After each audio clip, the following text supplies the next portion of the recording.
Oh, hello everybody. My name's Connor and welcome to the second of our Future Dún Laoghaire Experts speaker series. So the series is designed to engage Green Party members on issues that matter to them. And tonight we're talking about the media and how we report on the climate crisis.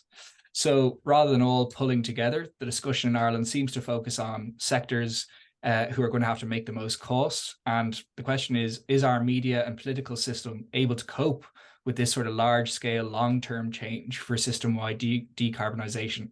So what do we need to change to achieve this? John Gibbons is a renowned reporter and social conscious for all things climate. He's a regular commentator in Irish media on climate issues. He's currently writing for the Business Post, contributing to the Irish Times, and has a weekly environmental column on The Last Word with Matt Cooper. So everyone should also check out John's website, thinkorswim.ie, which has a wealth of useful climate information to look through. And John, you're very welcome. Thanks very much, Connor, and thank you to the Dún Laoghaire Greens for having me. John's going to present on the media challenge for about 20 minutes, and then we'll have a conversation with our local Green TD and Minister of State, Oisin Smith, who's here with us.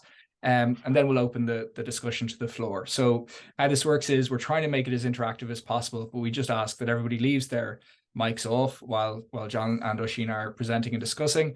But you can type your question into the chat box at any stage. Otherwise, when we open it to the floor, if you just want to raise your hand, we'll try and go around and make sure everybody gets a chance to speak. So with that, the session is being recorded. So if you don't wish to be included in the video, please feel free just to leave your camera off. And with that, I'll hand over to you, Mr. John Gibbons. Thank you. Super duper, guys. Apologies. Okay, now, so we kick off anyway. As I said, we're going to have a chat about kind of the whole sort of media climate nexus in Ireland and see where it takes us. This is myself. I'm going to always start off these little sessions with this favorite headline of mine. And this is that people, I believe, can handle the truth about the environment and we don't need to sugarcoat it. So I think particularly in the current audience, I'm sure we can all agree on that. So this is one of my all-time favorite Irish Times headlines.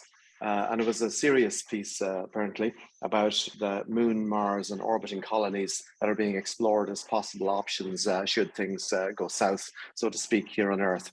But it does, to me, it speaks a lot about the state of, if you like, seriousness with which, not so much that we're taking the decline of our own ecosystems, but just the lack of gravity and this notion, this weird idea that we can actually kick off some other place. So I promised Connor that I wasn't going to do the science bit, so I lied, obviously, but I'm just going to keep it really super short. I think this one for me it ties it all up very tightly, and I'm going to use a couple of slides that the Financial Times extrapolated from this particular study. This is the first one. This shows that the black areas you see on screen there are the areas of the Earth's surface that are currently uninhabitable for humans. And this is 2020.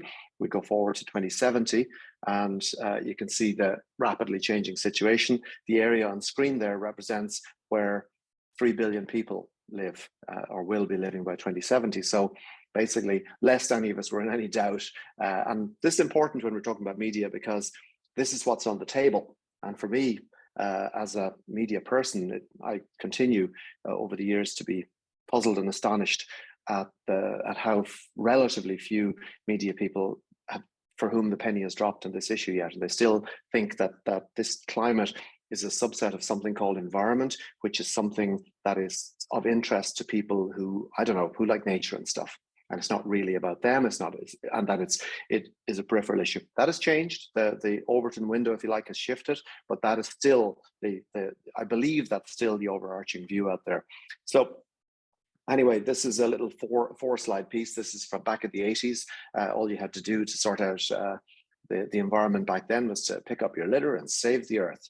In the 90s, you had to recycle and save the earth. And in the 2000s, you reduce your carbon footprint and you can save the earth. And then we go forward. We need, let's just say, all the things we didn't quite get around to doing. So basically, we've got a little bit more to do now. So I think it's a nice way of putting it that. And I think for a lot of younger people, this is the experience they have that they're growing up in a sort of a climate change world, and also a world, I suppose, where all the easy options are off the table. This is a brief chart. You can check your own age in the left-hand column.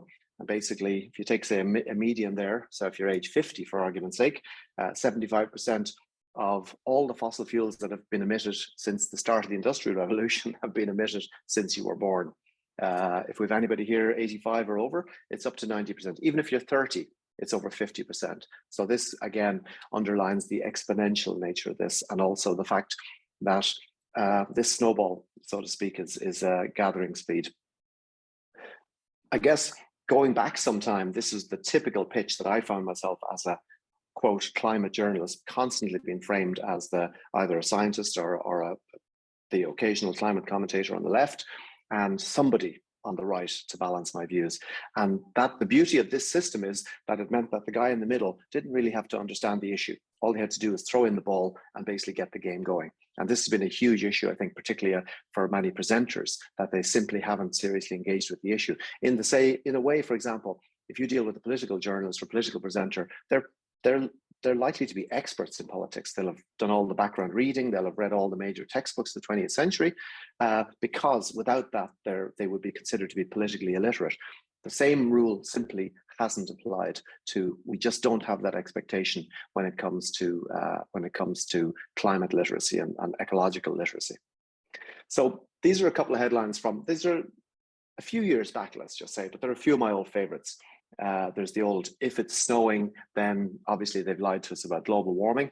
And the one on the right, obviously the scientists have been lying to us. A subset of that is how to stay healthy and avoid cancer on the one hand, and if you can see it on the other hand, a free portion of chips for every reader. So it's that sort of crazy mixture of news and light entertainment that makes up so much of the media.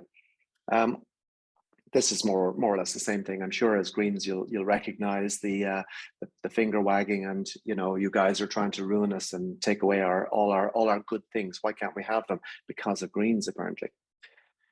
So there is this view out there, and we've heard it expressed many times over, about things leveling off. So if you look at this is showing, if you like, surface temperature change from 1970 to 2015. So I'll hopefully roll this forward, and you can see how contrarians presented at each case. Each of those blue lines represents nothing has changed over a given period. But obviously, when you take the 30-year view or the whatever, you can see a very clear trend line. But my point really, especially in media circles, is it's extremely easy to mislead people, particularly people who are not necessarily scientifically literate, by cherry picking your data points. And I do think this is an issue in the media of basic scientific literacy. It is most media people, myself included, by the way, come from a humanities background. So there is a gap, an understanding gap. And that means you got to work an awful lot harder to close that gap. But just to be aware of it, that it is, I think it's a contributory reason for some of it. Now, obviously, going back to some of the wars that I was involved in over the last 15 years, I didn't at that time, in the main, have the support of nature. Nature has very kindly since then kind of kicked in to back up a lot of what people like me were saying. In other words, if we don't do things now, very bad things are going to happen. And this particular headline, I think it's particularly telling that this is basically extreme weather happening on 3 continents at once. I mean, we've always had extreme weather, we've always had floods and droughts. What we haven't had is all of these arrows coming at society and civilization pretty much at the same time, multiple continents, which we're seeing right now as well. So this is right up to date. This is from yesterday's Examiner, in fact. And here we see clear signs of the stresses that climate change is actually putting on in this case, on our fresh food supplies, and obviously underlining some of the vulnerabilities we have here in Ireland with, I guess, just how much food we import. And as a trivia question, if you were to be asked, Ireland as a food exporting country imports just about 80% of all the food in your supermarket is imported, which is quite the thing. So this particular headline, you might think this is from 2022, but if you look very closely, and I circled this one, it's actually from 2016 or 2018. Just when you thought it couldn't get any hotter, brace yourself for Furnace Friday, an unimaginable 37 degrees centigrade in Britain. This never happened before. The world's on fire is how the Sun put it in those restrained terms. That was 2018. So again, we go forward to 2022. and we've now clocked up to 40.3 degrees, and we've got the nightmare of the wildfires and so on and so forth. And what you see here, this rare event where both the tabloids and the broadsheets, if you like, they're all leading with climate, and by and large, this thing was so in their face that even in Britain, the tabloids took a day or two off to actually get serious about this stuff. We see the same thing again here. You can see it across the world. Now, on the morning that Britain broke 40 degrees centigrade, this tweet was issued by the BBC Weather Service. And it says, "Morning, if we're going to do it, today is the day. We will, of course, keep you posted." And I suppose this weird idea in media and in meteorology in some sort, that essentially it was like, I don't know, we're going to break through this threshold and it's like an exciting event rather than a unimaginable disaster. And it is a curious thing.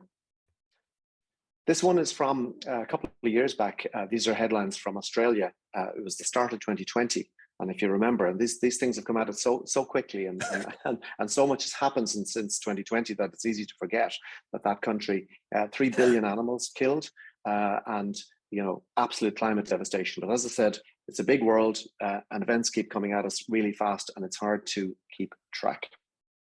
So coming right back up to date again, this is one the other day from our own local version of the Daily Mail. And this is the pushback, the big pushback, where rural Ireland apparently will revolt over vicious measures. And I'm sure some of you have seen some of the remarks thrown around by rural TDs. Ethnic cleansing was the particular comment from Michael Fitzmaurice. We've had similar, very loose language from other TDs. And it's all really about tribalising the climate issue and basically getting everybody into their bunkers and taking sides. So we've kind of gone away from denying the basic science, more or less, into now protecting our own channel and making sure that the other guy pays and that we don't do anything. This is a little clip, and I do apologize for wasting 60 seconds of your life, but anyway, I'm going to anyway. I'd implied, I suppose, that pure denialism was gone from our airwaves, and then I heard this guy the other day. So have a listen to this. This is David Horgan, by the way, the chairman of a group called Petrol Resources, which, as the name suggests, is a fossil fuel exploration company. Here we go, David.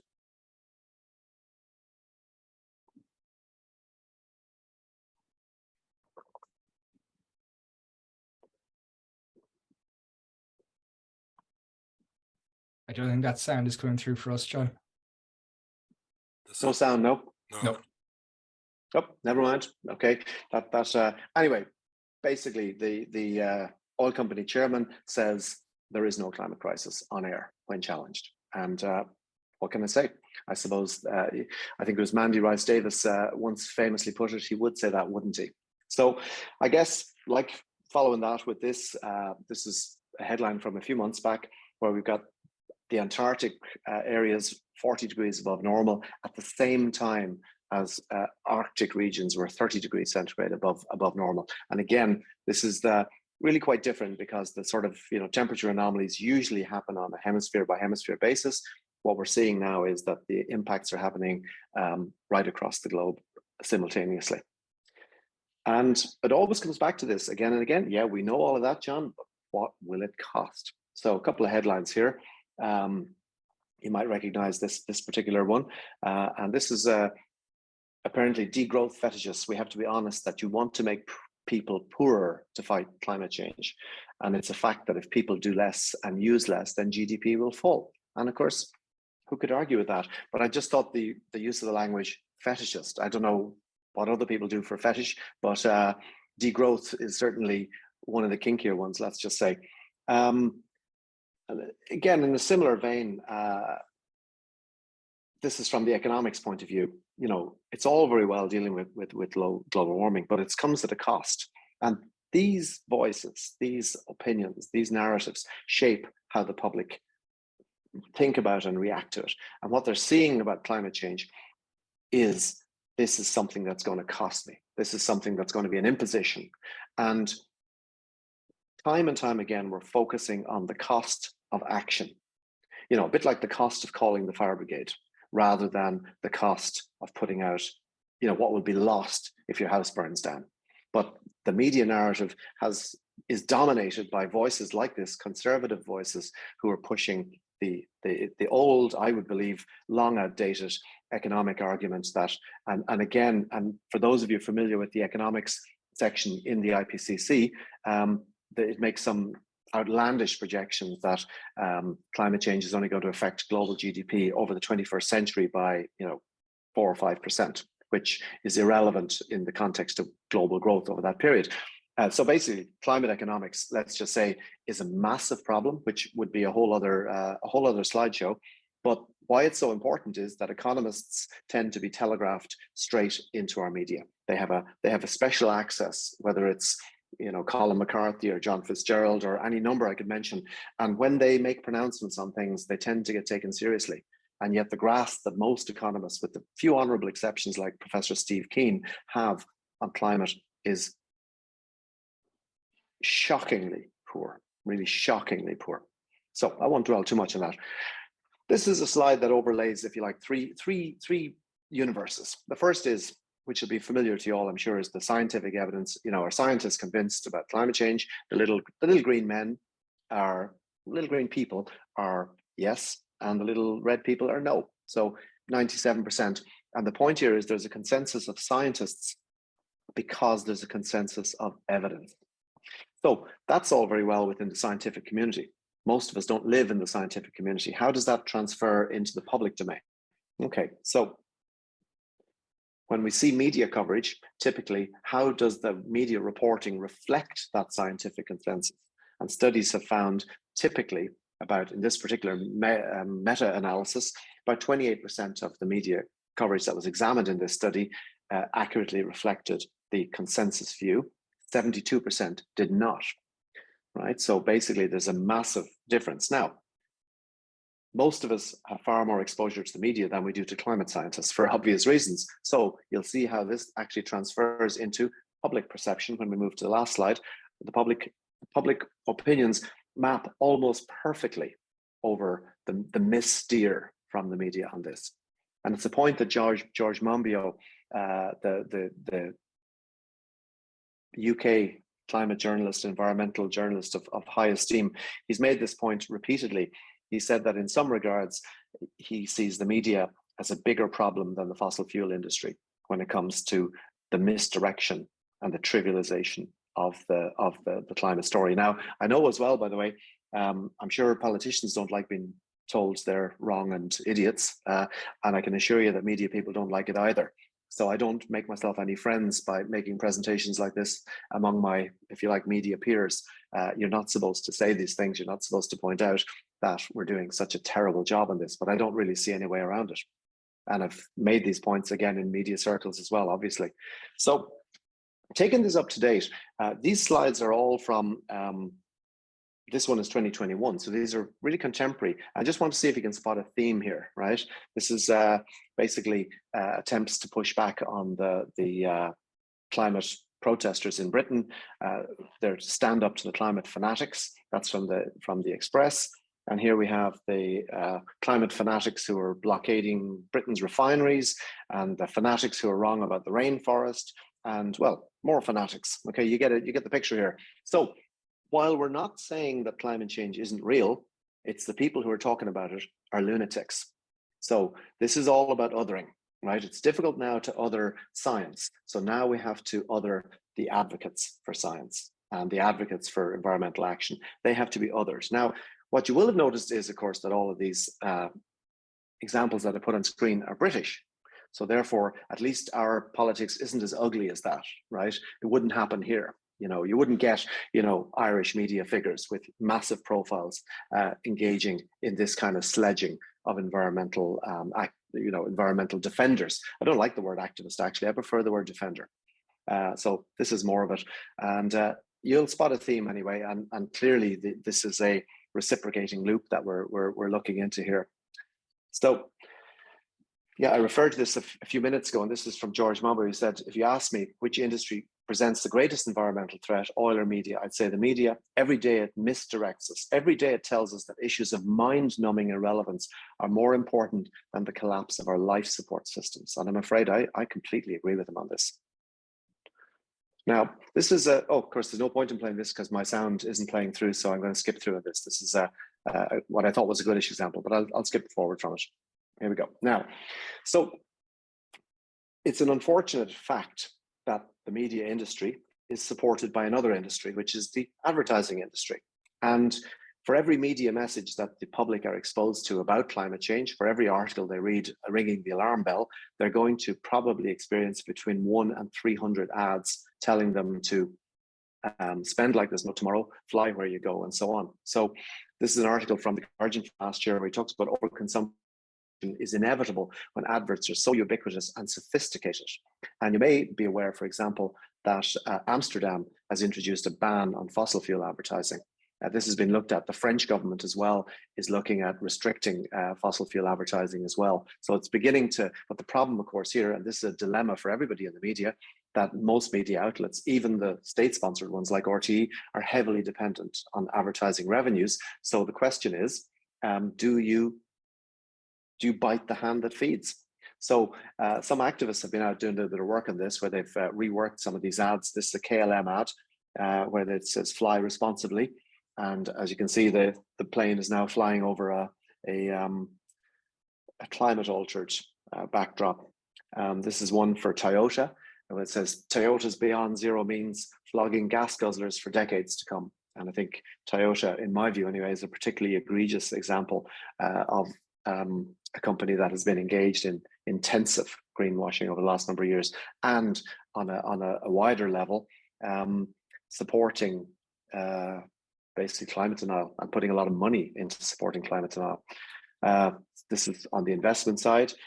Barclays, you said, don't invest in fossil fuels, and we didn't listen. And finally, this is an airline called Ruin Air, and low fares to plastic islands with world thrashing prices. So this is, I suppose I put these up really, if you can try and imagine a world in which the messaging that we're all being bombarded with was in any way balanced, if it wasn't just all one-sided, saying do, go, spend. And in a way, we kind of wonder, how do people, given how much we know about the climate emergency, given how much we know about the biodiversity emergency, it remains astonishing how little action there is, how little clamor for action. But when you think about it, for every message that you get, as I said, on the climate side, on the environment and the biodiversity side, I guarantee you people have been exposed to 100, maybe 500 messages that are basically BAU, business as usual, right? And until that tide begins to turn, I don't know where we're going to go. And this, if I may detour ever so briefly, is, I think it's highly relevant to the Green Party, because in my view, there is an opportunity here in Ireland to run a public information campaign. I mean, we have campaigns from the Road Safety Authority, we've got campaigns about fallen trees and all manner of things, and gas leaks, all of which are good things, but none of which are existential issues. Surely we could have a government-sponsored advertising campaign explaining in layman's terms what the climate emergency means, what biodiversity collapse means, so that people are getting some pushback against the avalanche of advertising and misdirection that the public are being subjected to.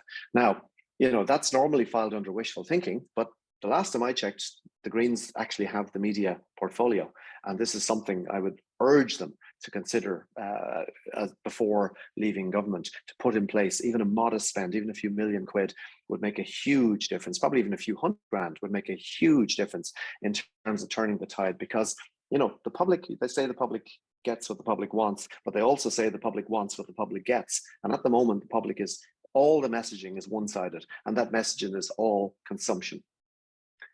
So this isn't going to work either, so I'll skip over it. Here we go. And as I say, this messaging is ubiquitous. This is, for example, the Origin Green messaging, which is telling us that we've got this great little country, world leader in sustainably produced food and drink.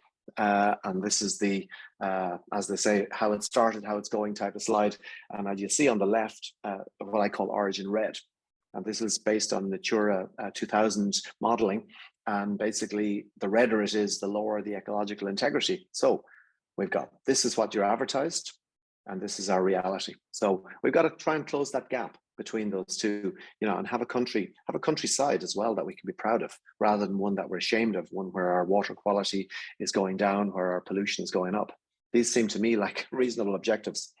And I think as well, it is important to stress that when we look at this in terms of people on the streets and the Fridays for Future, which, by the way, is coming around again very quickly, as I'm sure you know. Friday the 3rd of March, I think, is the next international day of action. And I think it's really important to say, and I know this as a parent, and I'm sure there's many other parents on the call, that we worry about our kids, we worry about overloading them with anxiety and so on, and so we should. But it is the truth. They're not idiots. They most of them know what's going on, and what they're looking for from our generation is leadership, not pretending it isn't happening. And they're also looking for honesty. And what flows from that is that climate change activism is actually a positive mental health thing, because it gives people back. What climate change is taking away agency from us, and what activism does is it gives us back agency. This, of course, is the famous Greta effect. This is the effect over a 2 to 3 year period on airline passenger numbers. And this, remember, is pre-COVID, so there's no COVID effect you're looking at here. This is remarkable. This is one teenage kid and the effect she had on the behavior of thousands, tens of thousands of people, the decisions that they made. She can't do it by herself, but it just shows you change is difficult, but it's not impossible, despite what we're constantly told. I'm going to finish up really with this. There's this thing called hopium, which is that super powerful narcotic, which tells us that somebody somewhere is going to come up with a whiz that's going to fix all this and save us having to make super difficult decisions. I don't believe that's the case. And my way of seeing this or framing this instead is I'm borrowing a phrase from a climate scientist called Dr. Kate Marvel. And she said, we need courage, not hope, to face climate change. And we finish with the 3 stages of grief, which is despair, accept, and my favorite one, act. And the video that doesn't work. Thank you. I'll leave it. I'll give you back, Conor, the controls there. Thanks a million, John. There's a huge amount of food for thought there. I think I'll just hand straight over to Oisín to reflect initially, and then maybe have a bit of a chat between the two of you. Sure. Hey, thanks very much, John. The first thing it makes me think of is that old saying that the politician who complains about media is like the sailor who complains about the sea. I have the media here, and I could open the newspaper every day and feel really angry that I'm being mistreated, or that I did some great policy or passed some law and they picked an angle that appeals to the public, and all my good work was ignored, And every politician feels that a bit. And yeah.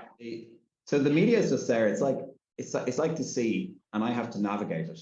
And you can get good at manipulating the media, or you can be naive and bad at it, And yeah. That's really the challenge. If you look, if you have a newspaper or a website, you want people to click on your stories, you want to buy your newspaper. And if you are politically neutral, you're just there trying to be a journalist who gets popular stories, you just put any rubbish out there that people are going to want to eat. You want to give them things. You're talking about consumption. Public consume these stories and they click on things they want to read, they want to be believed, they want to give them a nice feeling, give them the dopamine that they want. And if I don't supply the journalists with those stories, they will make them themselves, and it could reflect badly on me and on the Green agenda and on the Green Party. So that's really the challenge. And I think I realized early on not to be upset about it, but just to try to figure out how do I work this system. Like, I'm not angry with my bicycle because I can't ride it. I have to learn how to make it work. The media is the same thing. I think it's a machine. And some of the positive things that we can put into the media, like if you think of positive messages, things like getting away from the idea that everything green and sustainable is an extra cost. And you had that in your presentation. Who's going to pay for this? Like, this is all great, but who's going to pay for all this green stuff? And we can instead run stories that say, oh, look, I'm doing this thing. I'm buying secondhand clothes in the charity shop, or I'm cycling to work, and it's saving me money, right? So we switch from, going green costs you money to going green saves you money. So, it's something as simple as that. Or getting away from, or promoting the idea about escaping from overconsumption. I remember when IKEA came out and said, that we've reached peak stuff, and that everybody has too much rubbish in their house, and that they're finding it hard to sell more stuff to people. And people, that really chimed to the public. I could see that people were saying, yeah, I have too much stuff in my life. And people hate overconsumption, and particularly at Christmas time, and they see all this wrapping and stuff, and it's sickening. And that chimes with people. So saying to somebody, you know, we need to get away from just constantly consuming and single-use products, and, you know, using something valuable and throwing it away the next day. People agree with that, and they see that it's a waste of money as well. You can also appeal to people with ideas about, you know, getting fit. That if you cycle to work, you don't have to go, you know, to have a gym membership, and it makes you feel happier, and it makes you feel more in control. And you mentioned that idea about taking climate action to get away from a sense of despair and to regain control. And that reminded me of that very, very strong Brexit slogan, "Take back control," you know, which is God. It was used to achieve something terrible. But it does work to say to people, look, this isn't a sea of terrible stuff that you can do nothing about. Here's something specific that you can do about. And another kind of branch of that is not to tell people, oh, here's what you shouldn't do. Don't drive a car, you know, don't smoke cigarettes, don't eat beef. You tell people, here's this great thing you can do. So give people positive things to do, and then run a story on that. So I think it's up to me as a politician and people involved in climate communications to come up with those messages that work in the media, and then give them to the journalists, and then let them run that story that the public want to hear. So that's kind of my basic view about the media. And you mentioned that idea about you know, the link between media and consumption, because they're selling. You know, it's part of their revenue isn't just clicks and people buying their newspaper, it's also their advertisers. And it kind of reminds me of Noam Chomsky talking about that, how the agenda was set by the advertisers. There's so much control. You know, they're putting these ads in about buying a new car or buying more stuff and so on. But I think that the public is sick of wasting money on stupid stuff. And there is a real market for I want to escape from the treadmill of buying useless rubbish and putting it in my life. So I'm feeling quite positive about a lot of stuff. I'm feeling quite positive about the way that things are going politically and to do with the media on the green agenda. I think that people generally feel they now accept that climate change is happening. They now accept that the various proposals about a green transition, that they make sense. And there's a kind of a general consensus, I think, across Europe anyway, that we need to do something about it, and something needs to happen. And that's the right general direction to go. Now, like, a lot of fight about what the individual things are, but I would say that we're going in the right direction. And if we can get more skillful at using the media, I think that things will get better. Yeah, just if I can give a quick flip back on one thing you said there, which is about cars. I've kind of, as I'm sure other people here have, railed against the private car and how it's killing cities and all the rest. And I found that is kind of futile.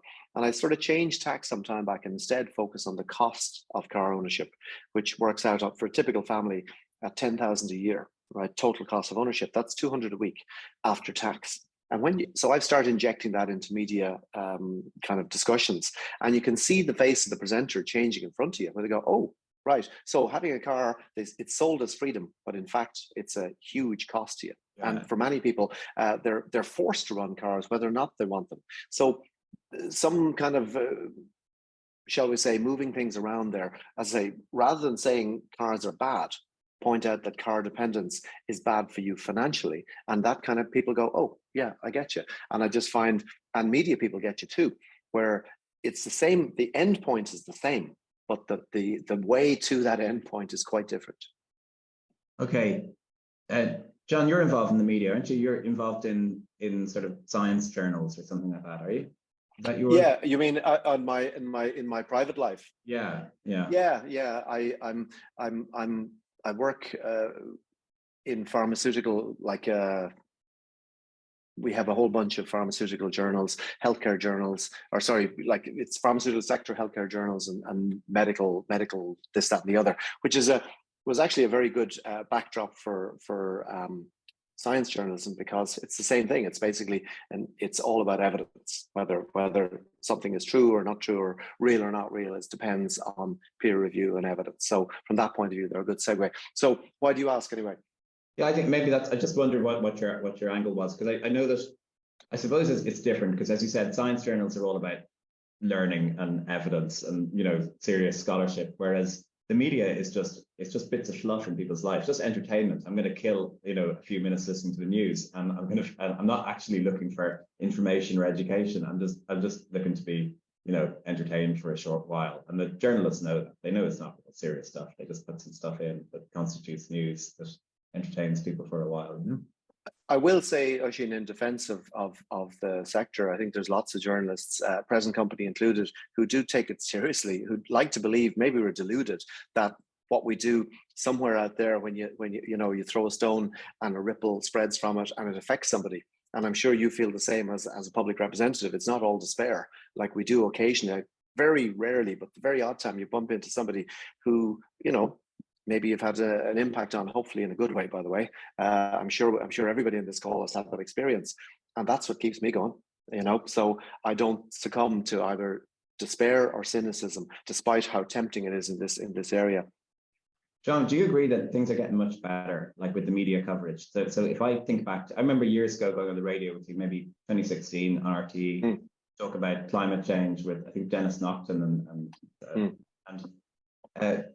we were at that stage where everything had to be a balance. There had to be, if somebody was talking about climate change, there had to be somebody who didn't believe in it, or else the presenter would just say, well, it's going to kill farming. What about farmers? Why do you hate farmers or something? And that was about as far as it went.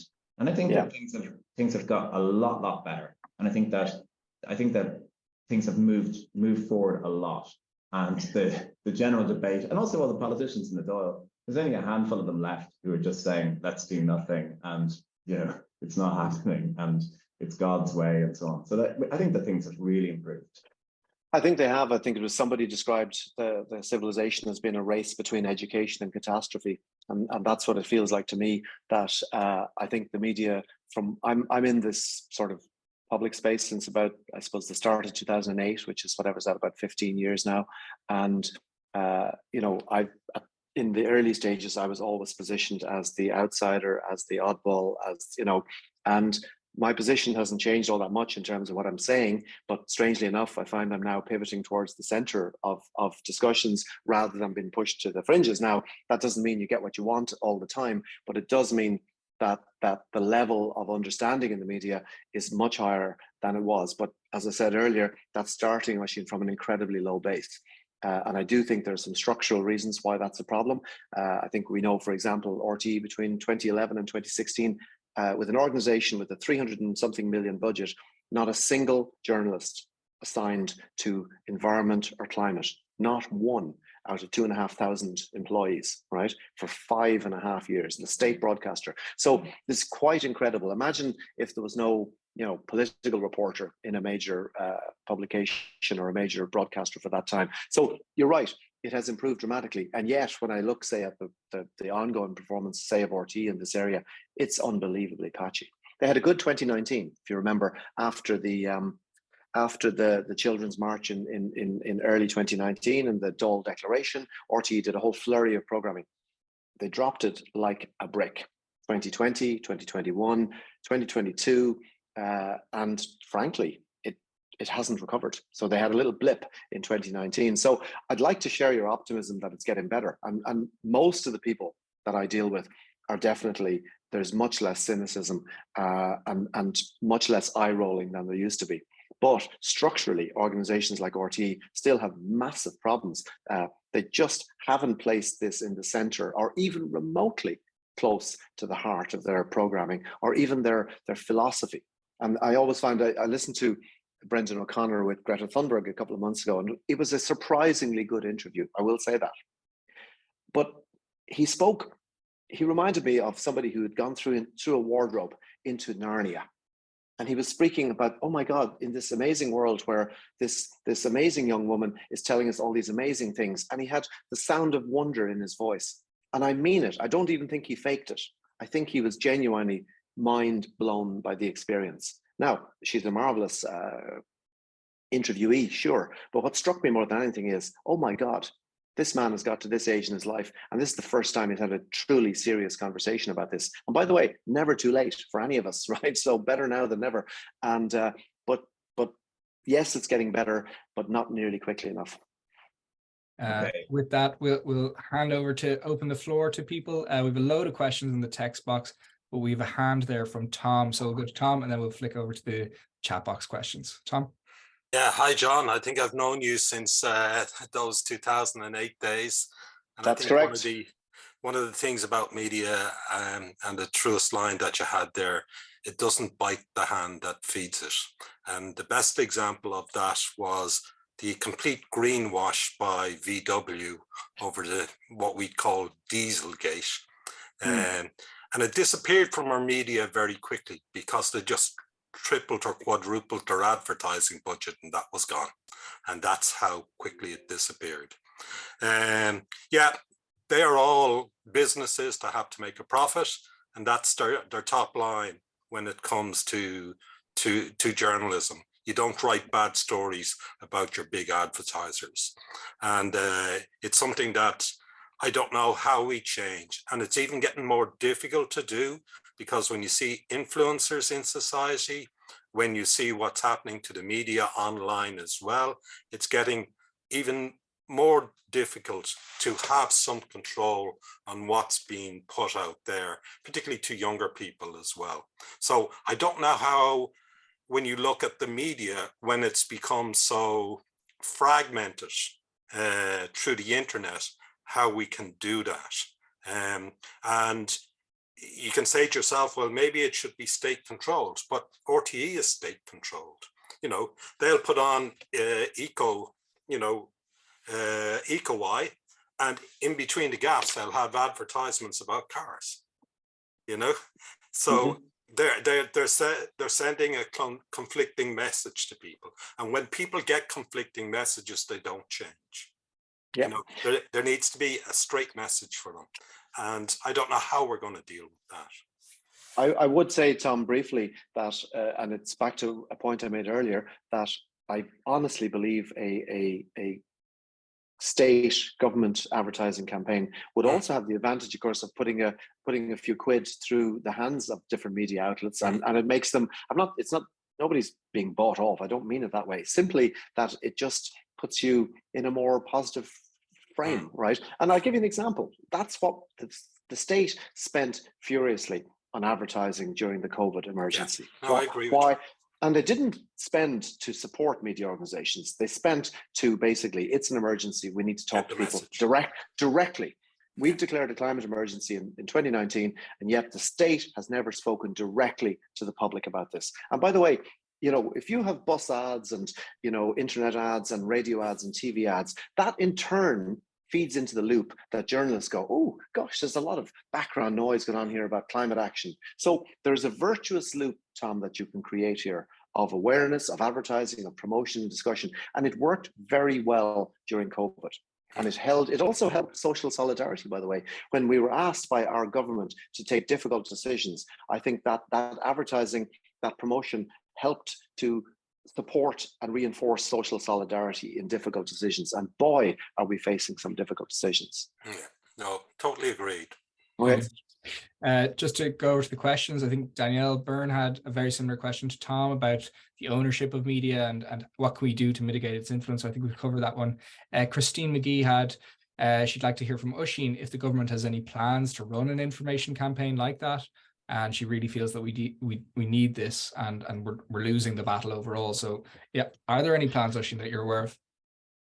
Just on we're running a number of campaigns already. So you'll have seen things like reduce your use, which is trying to get people to reduce demand for electricity and gas, while at the same time making sure that vulnerable people don't respond to that by, you know, getting hypothermia in the winter.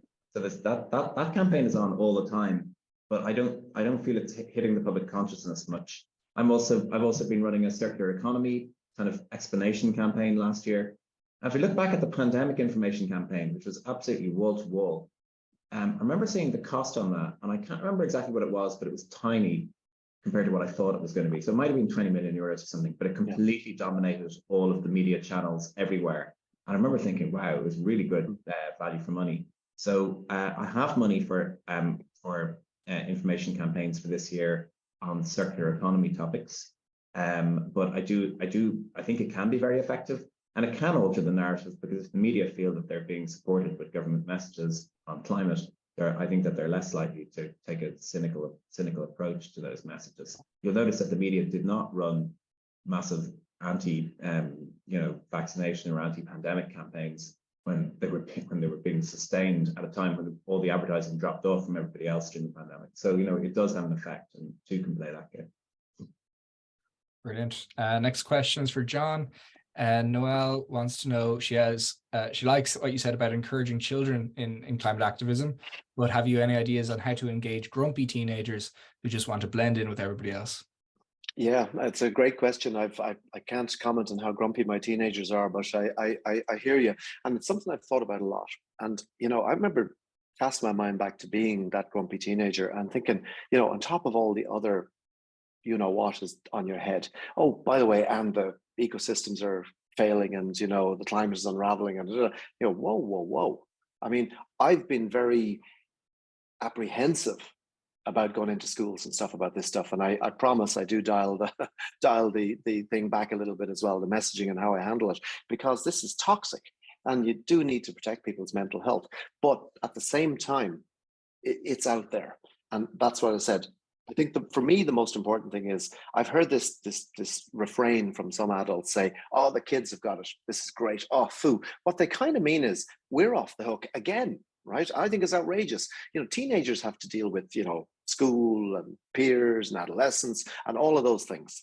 And I think our job as the adults is to make sure that they have choices and options when they're in their 20s and 30s, because we haven't got the luxury of us doing nothing and waiting another generation for these enlightened teenagers to save us. Because to my mind, that's just another form of delay and deny. So I don't know. I don't expect. What I found with my own teenagers, and I think they're out of earshot here, I can say it, is that they get on with their lives, but the stuff seeps into the pores. And the likelihood is, in their own time, in their own way, when they're ready, this will reemerge and they will do it. But I'll be honest, despite what you might think, I do not hammer them at all with this stuff. In fact, quite the opposite, because I just feel they're under enough pressure in their young lives and they're aware of it. And Christ, I don't want to add another thing onto what they have to deal with. And they're growing up in my household, they're well aware of it. And I'm sure it's the same for many people on this call, but I'm also super conscious of not expecting them to take on the weight of the world in their teens. Brilliant. I see a hand there from Derek, but we actually have a question on EVs from Angela first. So the question is, considering it's about the circular economy, so maybe Oisín first up, considering the embodied carbon in cars, why is there so little emphasis on converting internal combustion vehicles to electric? It could surely be good for jobs too. So why don't we just convert all our cars to electric right now? Well, I don't think we've got it to work yet, so or not on any scale. So I think people have individually converted a car to work. In fact, I think Derek Riley might be the expert on this. But people have individually converted a car, particularly an old car, to work with batteries. But nobody has sort of set up a production facility where you just throw in old petrol and diesel cars in one end and electric cars come out the other and they sell them. Electric cars are in huge demand because they save you money. And because they're nice to drive. And if you can produce them, if you could take an old petrol car and throw out its engine and put in batteries and do it cheaply, people would buy them. There's no problem with that. And if there was a scheme that if it required a little bit of government subsidy, that would be fine. I'd be delighted to subsidize it. I haven't seen it working. And so at the moment, it's just not there. I mean, I think Derek is an expert on EVs. I think maybe you might want to say something about that. Do you? Thanks, Oisín. Yeah, so I think it was Angela that asked the question. What we're finding is, because there's so many different makes, models, shapes and sizes, there isn't scales of economy with regards to producing a single electric motor or a battery that fits a certain car.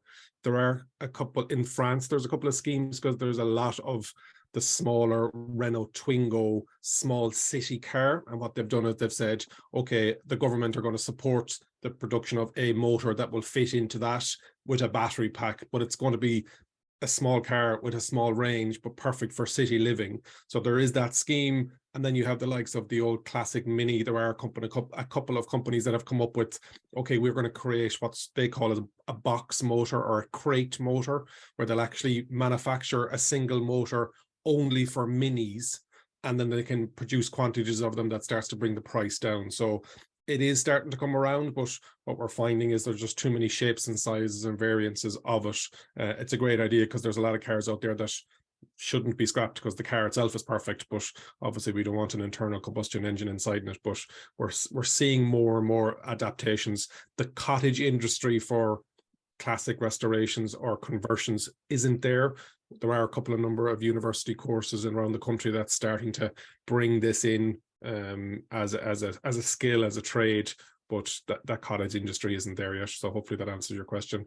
I had my hand up on the teenager point. I was lucky enough to serve in the fire service for 14 years back in Mayo when I lived in the West Coast, and we found with fire safety campaigns, there is a certain age of about third class, 7 and 8 year olds that aren't too cool to learn about something, but will then absolutely annoy the head off their parents for going around unplugging stuff and stopping fire. So potentially, and it's not the climate change is scary like John was talking about, it's more of the is it the right time, or reduce your use campaign that Oisín was talking about. I remember parents coming up to me in the street saying, my kids are going around turning off fridges and freezers, which is not what we wanted. But you know, checking smoke alarms every Friday, all the stuff. And again, it's small messages, but they're old enough to understand it, and they're not too old to be cool. So we may have to go back a couple of years to get that message into the younger generation. But like John and everybody else is saying, a lot of kids are getting it. We just need to make sure that the narrative is correct. Great presentation, Sean. Really like what you're doing there. And thanks to Connor and the team for setting this up this evening. Thank you. Nice one, Derek. Thanks, Derek. The next question is from Orna, which is similar, and thank you to Orna for sort of introducing us to John to get all this arranged. But similar question around, is there plans to do more campaigning? John Cross has a question. I agree that with John that we need a public information campaign again, but this is different in that we need more emphasis on the positive. Perceived negativity may be responsible for the failure of Greens to improve their support, and kind of people just putting their heads in the sand. Could Oisín and John comment on that one? Yeah, I'm going to answer that. So as I said, you absolutely need positive messages. Telling people not to do something is no use. Like saying don't drive to work is no good. But saying to somebody, I'm going to double the frequency of your bus to work, I'm going to half the price of the fare, I'm going to give you a segregated cycle lane, I'm going to try and make it easy for you. That is a message that can work. And so, you know, as Greens, there's often a lot of policies that revolve around taxes, banning things, and we have to have policies that also involve giving people a nice way out or a feasible option. And that's really important, even when that's not the cost optimal solution. So we have gone wrong in the past on following slavishly too much the advice of economists and scientists saying this is the best approach. Just put a big tax on you know, whatever it is, and that will work best. Whereas in fact, the second best policy option is the one that's more acceptable to the public and it's actually going to work. So having more positive policies absolutely necessary. On the same point, I think that my favorite slogan probably of all time is the wartime slogan called "Dig for Victory." This was used in Britain, it was used in America, and in fact, a similar one has been used in Ukraine at the moment. And this is the idea of self-sufficiency in a time of crisis. And it's a wonderful message because what it does, and I referred to this earlier, we're all feeling, you know, anxious and overwhelmed. I certainly do from time to time. And the thing that I find works the best is personal agency, whatever that might be in your life. And the dig for victory, what can I do? Now, this doesn't mean, by the way, I'm not for a second saying that it's personal. This is not personal responsibility. This is personal action, right? That you can engage with that. And even, by the way, if it's for your own psychological well-being, that's enough reason to engage in a positive action. And that would be my slogan on the climate emergency, if you like, is dig for victory. We dig down. We in fact, I was down in the Dún Laoghaire library the other day, and there's an exhibition of aerial photographs from 1952, and you're watching South Dublin being built. It's an amazing thing. But what you notice are these enormous allotments in the back of the new houses. And as you look at the aerial photographs, they're being gardened, right? They were digging for victory. And we just somewhere along the way, that whole thing just got thrown out. And I think it's something that we really could move back in the direction of. And I think we're going to need to, by the way. Yeah, insulate your attic and isolate Putin, something like that. Yeah, so something like a nice message. Brilliant. Angela and Christine have sort of two similar questions around, could we argue with the Advertising Standards Authority that we need to stop or limit the amount of flights or fossil fueled car ads or that kind of ad? And then similarly, could we do more of an advertising campaign on those? So reduce the negative, increase the positive. Is that possible? Well, I'm happy to go first on this. Briefly, I've had running battles with the ASAI for years, as other people have in this area. They've been brutal, more or less, all along. For example, in not recognizing that the self-charging hybrids, that complete scam, they refuse to even explain their assessment as to how they could be allowed to be described as self-charging, as if it was the laws of physics had been overturned. So that's an example. However, more recently, and I'm trying to remember the example, the ASAI actually came up trumps and actually shot down a piece of greenwashing recently. And anybody on the call would remember the particular example? I tweeted about it in the last week or so. I think it was it Apple Green and planting trees for green? If you bought the premium diesel, they planted trees. I think it might have been that case. No, it's a more recent example. But the point anyway is, I think ASAI are getting, remember, by the way, even though it's called an authority, this is a private industry funded group, right? But I do think they're getting the message, and I do think they're getting better. I don't think we're going to get outright bans. The ASAI aren't going to ban. They're the advertising industry. You could have a situation like the French government, where the government makes a decision to limit advertising of fossil fuels. For example, could we agree a simple thing that it's not okay for the national broadcaster to have condensing boilers advertise the weather forecast, for example? Is that asking too much? Can there not at least be certain things that cannot be sponsored by fossil fuel companies? That would be my small ask. Brilliant. With that, we are just past the hour, so we're going to have to wrap it up there. But just a massive thank you, John. That was really, really informative. And I think the level of the questions and the discussion, certainly from Oisín and everybody else who contributed, really showed how passionate people are about this and the difference it would make to have more action on it. A lot of the chat today focused on sort of the circular economy, and that is our talk for next month. So we have Claire Downey, who's the Director of Research and Policy from the Regeneration Centre, coming to talk to us. And we will have the recording of this session available. So with that, a massive thank you again, John and Oisín as well. Thanks, everyone. Talk soon. Thank you very much. Bye-bye. Bye.